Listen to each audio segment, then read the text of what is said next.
Ne? Stajyer.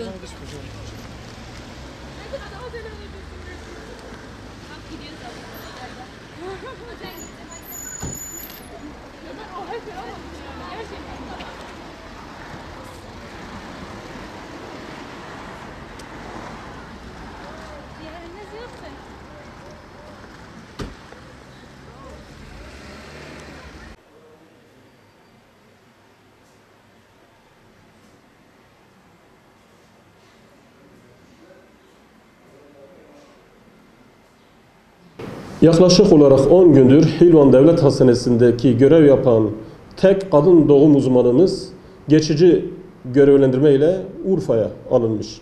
Bu Hilvan'daki yaklaşık olarak günde 120 hastamızın mağduriyetine sebep oluyor.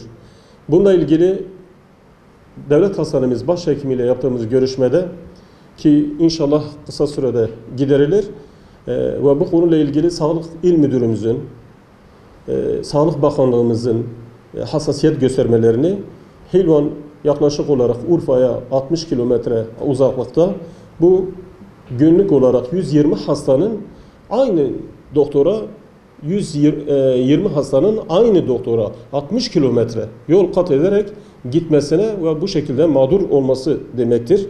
Bu mağduriyetin giderilmesi için ve Urfa'daki o yoğunluğun oluşmaması için doktorumuzun tekrar hastanemize, ilçemize geri verilmesini umut ediyoruz. Bu konuda Sağlık İl Müdürümüzün gerekse bakanlığımızın hassasiyet göstereceklerini umuyoruz.